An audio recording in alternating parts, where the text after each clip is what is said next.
올해 하반기는 어떻게 될 것 같냐? 그래도 좀 숨통은 좀 튈 수는 있어요. 왜냐면 이제 좀 미국의 물가 지표도 조금씩 꺾이면서 주가는 회복될 수 있을 것 같습니다. 그리고 하반기에 좀 어떻게 할지 한번 오늘 들어보시고, 저도 굉장히 좀 낙관적인 사람인데 주식시장이라는 게 항상 낙관적으로만 볼 수 없으니까 좀 냉정하게도 봐야 되니까 한번 좀 고민을 해보셨으면 좀 오늘은 좀 좋을 것 같아요.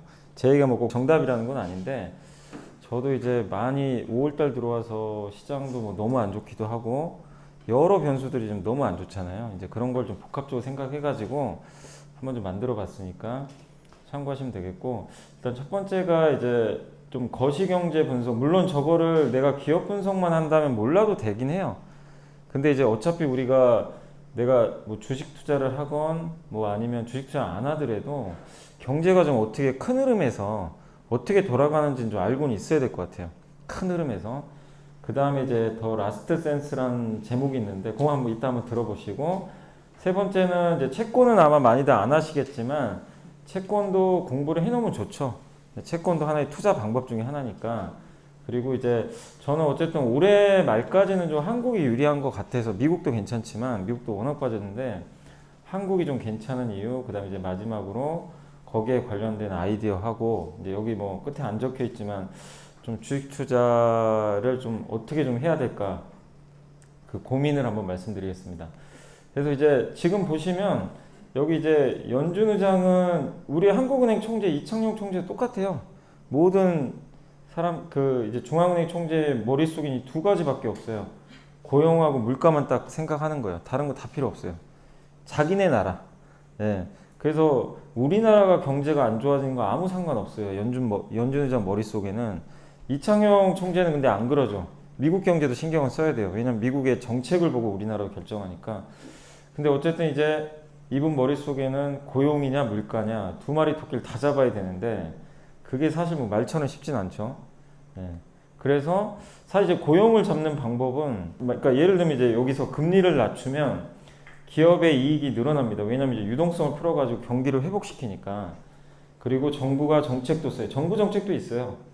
기업의 투자라든가 정부 이번에 삼성전자가 450조 투자 들어가잖아요. 이런 것도 사실은 이제 경기에 좋게 작용하는 거죠. 그리고 세금을 깎아주는 거, 법인세 인하를 한다는 얘기도 나오더라고요. 20% 지금 25인데 20%로 낮춘다. 이러면 이런 것들은 다 경기에 긍정적입니다. 근데 지금 우리나라를 보면은 요거는 좀 괜찮아요. 지금 이 부분에서는 경기가 좀 좋아질 것 같은데, 문제는 요거죠. 금리 정책이 지금 완전히 긴축으로 가니까 이건 어쩔 수 없죠. 이제 물가를 잡아야 되니까. 근데 만약에 금리를 올리면 어쨌든 그 경기는 위축되고, 그 다음에 이게 줄어들어요. 만약에 투자가 줄고 세금을 올린다. 이러면 이제 경기는 안 좋아지는 거죠. 그러니까 이런 것들을 신문기사 보면 다 나오잖아요, 사실은. 근데 그거를 우리가 그냥 아, 뭐 투자 하나 보다.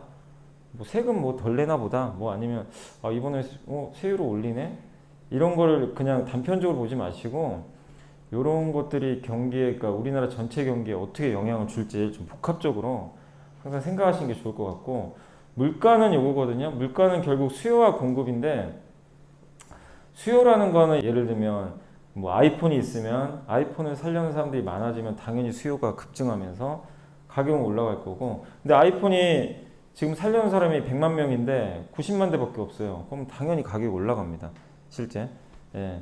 그 제가 이제 어젠가요? 어제 그 3프로 TV 가가지고 상담소를 하고 왔어요. 상담소라고 아마 아실 거예요. 거기서 이제 한 가수분이 나왔는데 그분도 그걸 하시더라고요. 아마 다음 주에 한번 보시면 알 거예요.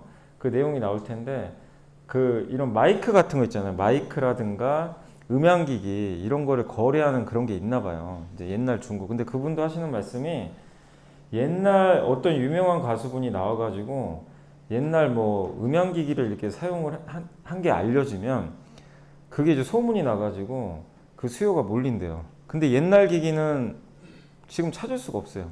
무슨 얘기냐면 수요가 느는데 갑자기 공급이 없어요. 그러니까 가격이 몇 배씩 튀어버린대요, 갑자기.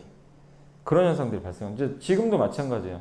그러니까 이 물가는 이제 그런 법칙인데, 지금 코로나19 이후로 수요는 많이 늘어난 건 사실인데 이 공급이 완전히 죽어버렸죠. 이게 죽어버린 거예요. 그러니까 이제 가격이 튀는데, 특히 이제 그걸 만든 이유 원인 중에 가장 큰 게 에너지인데, 에너지는 이제 물론 두 가지 이유가 있죠. 화석연료를 이제 안 쓰다 보니까 근데 화석연료를 이제 안 쓰고 친환경으로 가야 되는데 친환경으로 가는 과정에서 이 신재생으로 가야 되는데 당장 못 가요. 갈 수가 없어요. 신재생으로는. 너무 이게 신재생으로 이걸 하기가 버겁기 때문에. 근데 안 갈 수가 없어요. 그러다 보니까 이제 에너지 공급이 뭐 석탄이나 석유 공급이 줄면서 어쨌든 올라갔고, 하나가 더 있는 게 이제 러시아 그 사태죠. 우크라이나 침공 때문에 러시아가 수출을 못 하게 되니까 이제 공급이 줄어서 그냥 급등한 거죠. 그래서 지금 사실은 지금 물가 상승의 주범은 얘예요. 얘가 공급이 안 돼요. 예, 이게 가장 큰 문제. 너무 공급이 안 되니까 그게 이제 문제인 거죠.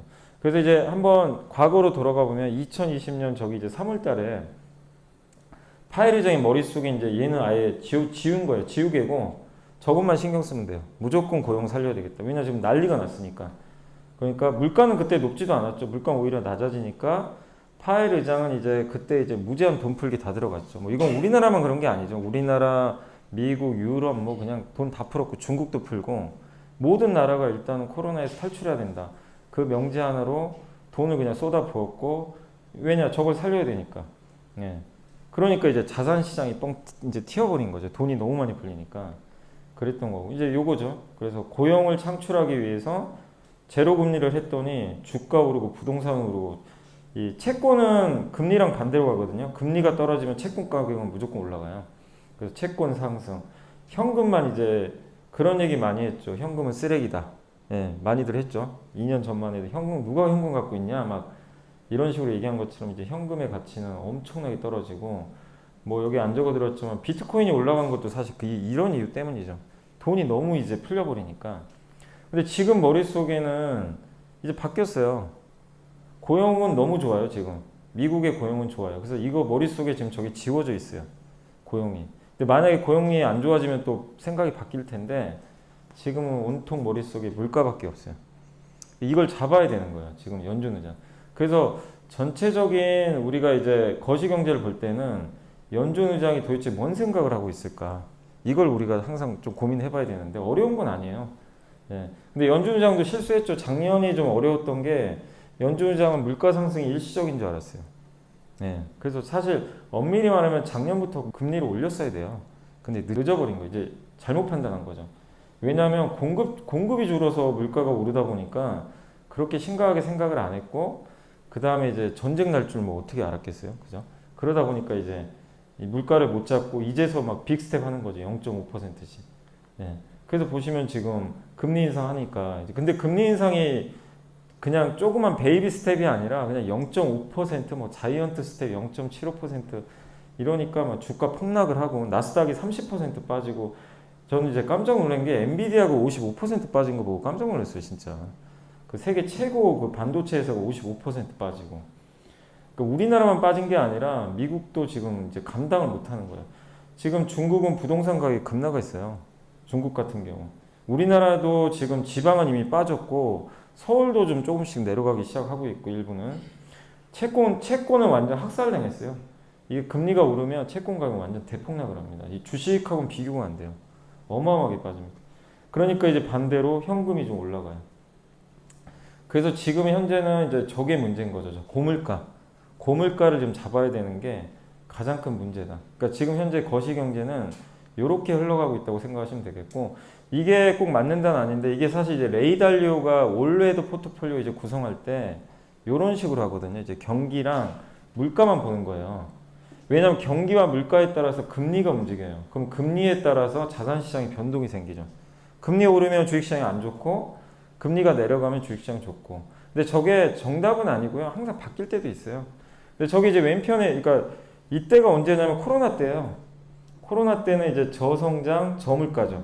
그러니까 이제 성장을 못하니까 기업들 이익이 이제 완전 곤두박질 치고, 근데 우리는 이제 먹고 살아야 되니까 그때 음식료주들이 날라갔잖아요. 기억하실 거예요. 그때 아마 음식료주들이 엄청 올라갔어요. 내식 수요 좀 붙어가지고 먹고는 살아야 되니까. 그리고 금리가 이제 그때 제로 금리로 가니까 채권이 대폭등을 했어요. 채권 산 사람이 대박 났죠. 그리고 근데 부동산은 어쨌든 금리가 낮으면 부동산한테는 되게 유리합니다. 금리에 되게 민감하니까.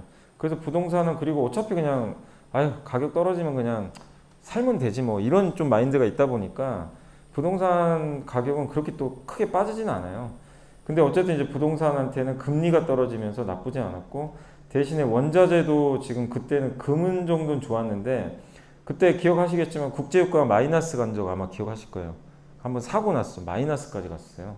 그러니까 저런 상황인데, 저 상황에서 이제 저물가 상황에서 이제 갑자기 돈을 막 푸니까 어떻게 됐죠? 이제 성장이 나오는 거예요. 그래서 어떻게 됐냐면 이제 여기로 간 거죠. 작년이 여기에요. 작년 이제 2020년 그때 그 뜨거웠던 장.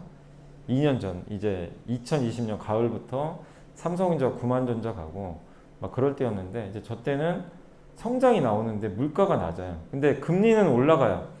서서히 올라갑니다. 이 시중금리가 이제 정책금리는 아닌데 시중금리가 천천히 올라가요. 경기가 좋아질 것 같으니까. 그래서 고성장인데 저물가라서 저 때는 이제 성장주들, 물가는 낮은데 성장하니까 저 때 이제 미국의 성장주, 우리나라에선 네이버, 카카오가 막 날라갔고, 금리 조금씩 올라가니까 채권은 좀 안 좋아지고, 부동산은 뭐 금리 조금 올라도 어쨌든 큰 타격은 없어요. 성장이 나오니까. 그리고 원자재는 여전히 안 좋고 물가가 낮기 때문에 그런 상황이었고, 근데 이제 여기는 뭐냐면은 사실 근데 이제 그 후에 나오는 스토리는요, 이 둘 중에 하나거든요. 근데 이제 많은 전문가들도 그렇고, 사실 작년에 저도 요걸 좀 생각을 했어요.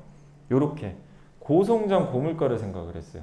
물가 올라가는 건 어쩔 수 없어요. 왜냐하면 이렇게 경기가 좋아지면 당연히 수요가 느니까 물가 올라갑니다.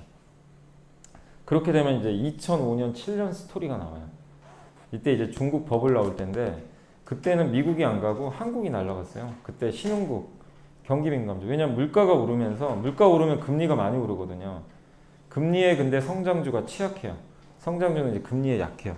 그러다 보니까 지금 이제 이 고물가 되는데, 근데 왜 주가가 왜 올라가냐면, 금리 오르면 안 좋지만 성장이 너무 강하게 나오는 거예요. 성장이 나오면 물가 오르는 것보다 성장이 더 나오면은 이거를 그냥 만회해버리는 거예요. 그래서 주식이 좀 좋고, 채권은 되게 안 좋아요. 어쨌든 금리 올라가니까. 부동산도 뭐 그렇게 나쁘진 않았어요. 2005년, 7년에 부동산 우리나라 그때도 되게 좋았었죠. 근데 이거는 이제 수요 공급의 법칙에 의해서 좀 다르긴 한데, 당시엔 좀 괜찮았고, 이때 원자재가 되게 좋았습니다. 왜? 물가 오르니까. 원자재가 이제 물가에 연동되니까 좋았고. 근데 좀 안타깝게도 지금 어디로 갔냐면 일로 가버린 거예요. 여기서 이쪽으로. 그러니까 이제 시장이 폭락을 한 건데, 성장만 나왔으면 돼요. 근데 이게 저성장으로 가버린 거예요. 고물가까지는 그렇다고 쳐요. 이건 예상 안 한 건 아니니까. 언젠가 물가 오른다. 근데 왜 저성장으로 갔냐? 사고가 터져버렸잖아요. 전쟁 터지고 중국이 봉쇄를 해버렸어요. 이거는 아무도 예상 못했던 거예요. 이 두 가지가 터지니까 이쪽으로 가버린 거예요. 그러니까 어떻게 되냐? 주식시장이 이제 폭락을 합니다.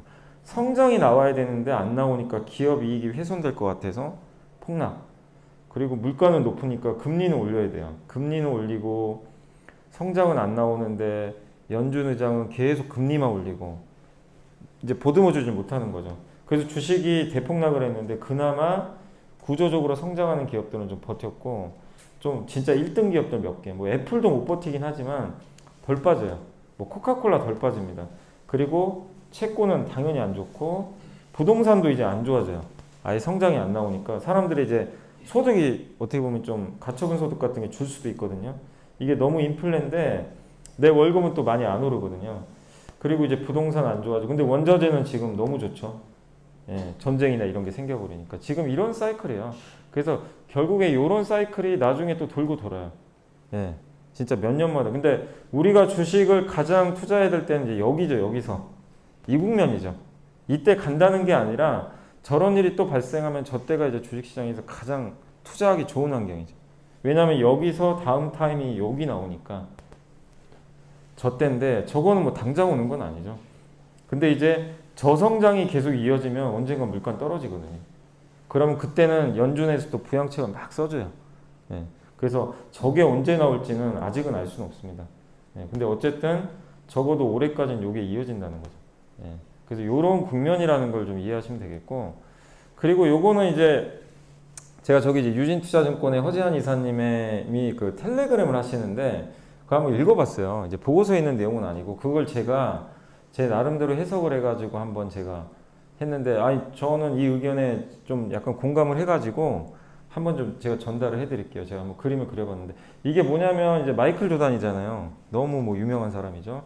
98년도에 이제 전성기 좀 지났을 때 그래도 마지막에 우승을 했어요. 예. 근데 이제 자산 시장에 좀 전성기가 지나가고 있다라는 사실 내용이에요.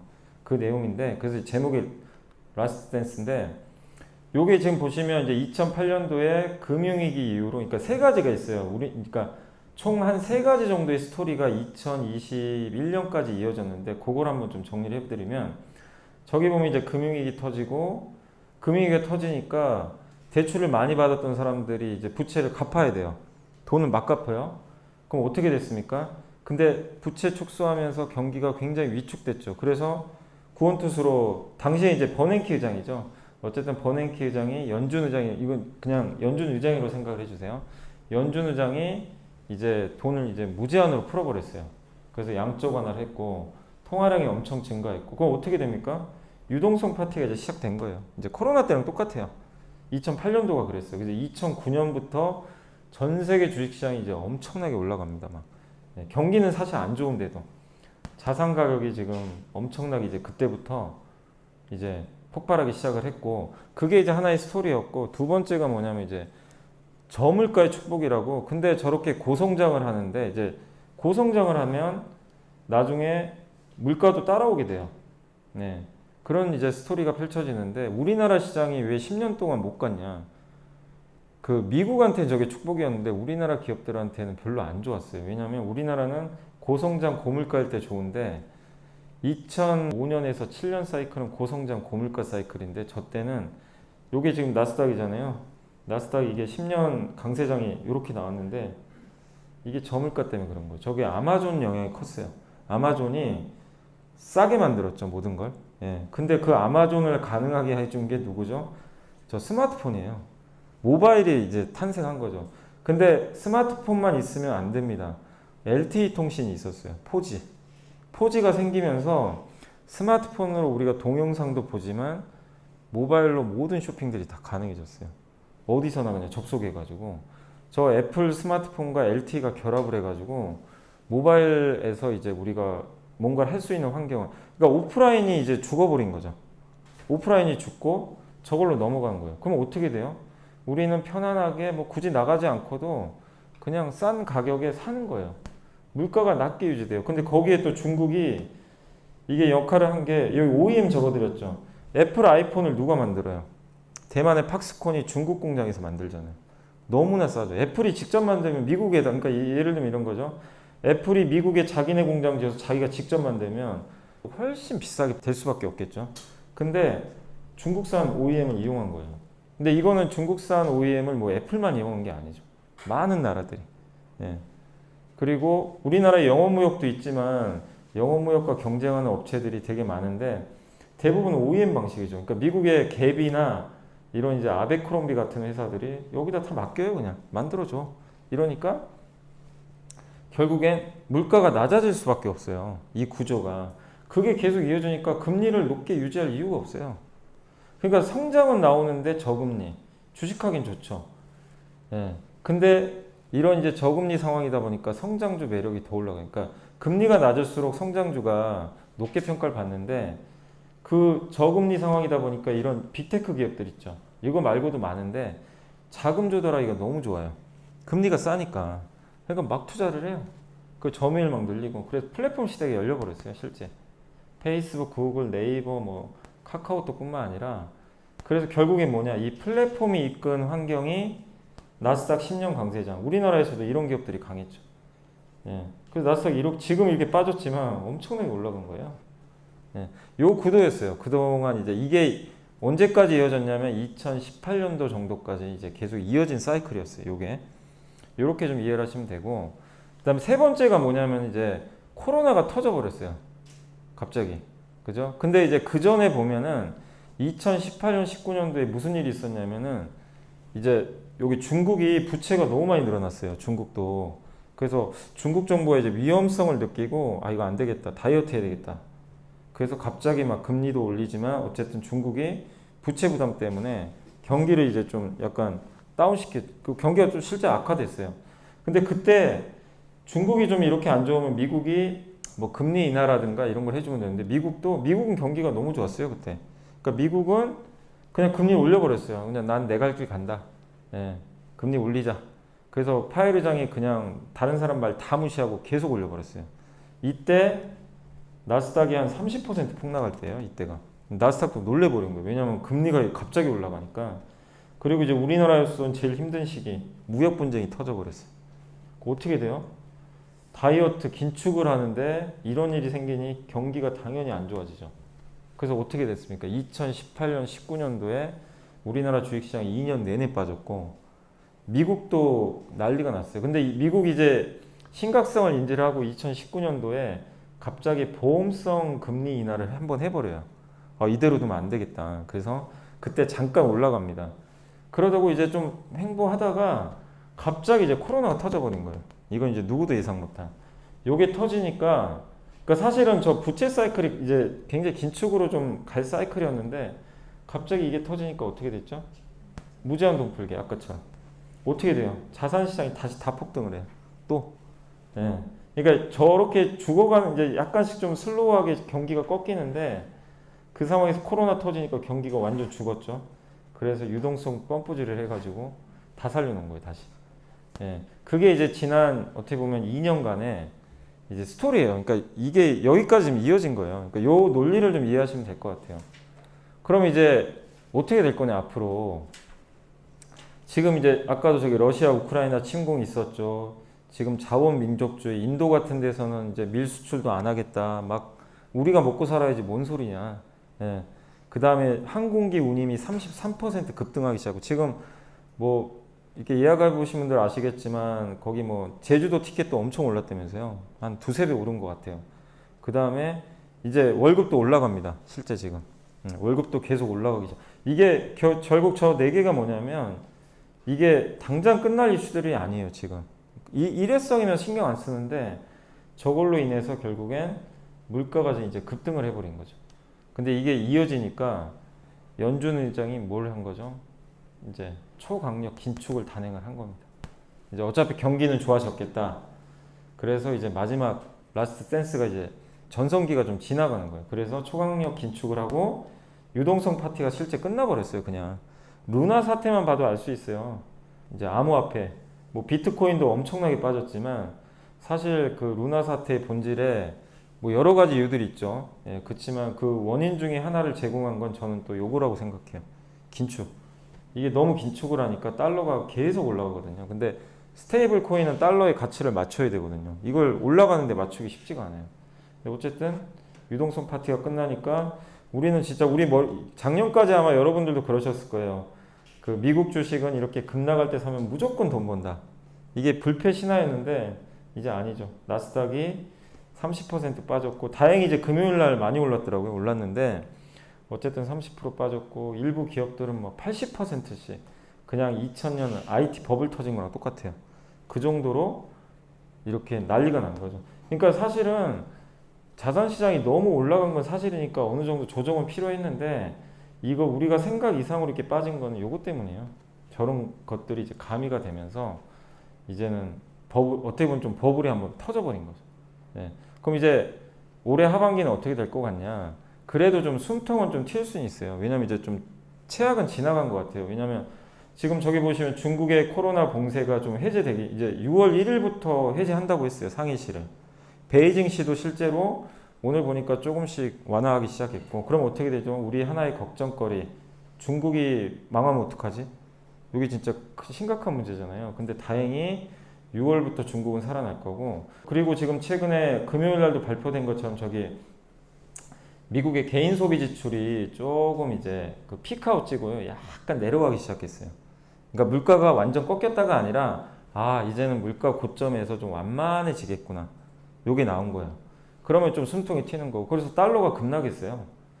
그렇게 되면은 미국의 국채 금리도 좀 떨어질 것 같고 연준도 물론 지금 당장 금리를 올리지만 그 연준의 제임스 블러드라고 아마 아실 거예요. 그 가장 매파인데 올해 3.5%까지 금리 올리고 일단 올려야 된다. 근데 뭐라고 했냐면 내년엔 금리 인하해야 된다. 내년에. 왜냐? 이것 때문에 경기가 안 좋아질 수도 있기 때문에. 그러니까 이제 결국 그런 발언들은 뭐냐면은 금리를 어느 정도 올리고 나면은 경기 걱정을 좀 하겠다는 거예요. 그러면 이제 자산 시장에 약간 좀 숨통이 튈 수가 있어요.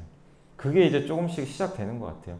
그래서 미국의 물가 지표도 조금씩 꺾이면서 주가는 회복될 수 있을 것 같습니다. 예, 그게 이제 얼마까지 갈지 몰라요. 저희 이제 사실 뭐 저희 회사에서도 저희 윤지호 센터장이 요새 좀 굉장히 긍정적으로 많이 좀 하반기를 보고 계신데 올라가면 모르겠어요. 뭐 정확한 수치는 우리가 알 수는 없지만 뭐 2,900, 3,000도 갈 수도 있겠죠. 예. 그렇지만 이제 그건 수치보다도 이런 흐름들이 나와야 주가가 회복이 되는 건데 그게 이제 뭔가 좀 보이는 거죠. 근데 한 가지 아쉬운 건 전쟁이 안 끝나요.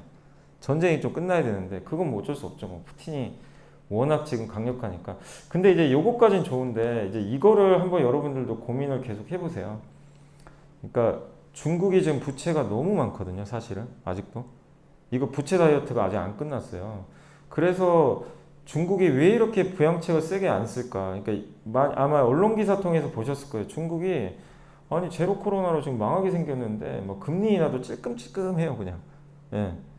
아니 왜 이렇게 좀 몸을 사리지? 근데 얼마 전에 이제 주택담보대출금리 낮췄어요. 이것도 놀랄 일이에요, 사실. 중국이 그렇게 낮춘 적이 없는데 그만큼 심각하다는 거예요. 근데 중국의 부채가 굉장히 많아요, 사실. 저건 장기적으로 좀 약간 위험하고 그래서 중국은 부양책을 정말 세게 쓰긴 좀 어렵고 대신에 그래서 그 인프라 투자라든가 정부가 돈을 아마 풀 것 같아요. 소비 진짜. 그래서 통화 정책은 사실 기대하기 좀 어렵고 연준도 지금 완화 정책을 못 쓰죠, 아직은. 금리, 저 물가 잡아야 되니까. 그래서 사실 이게 고유가가 장기 안 되고 에너지 가격만 좀 안정화되면 연준도 뭐 너무 긴축까지 갈 필요는 없는데 이것도 지금 계속 장기화될 수밖에 없는 상황 같아요. 지금 현재 국면에서는. 그래서 글로벌 경제가 옛날처럼 성장하기는 사실상 좀 쉽진 않다.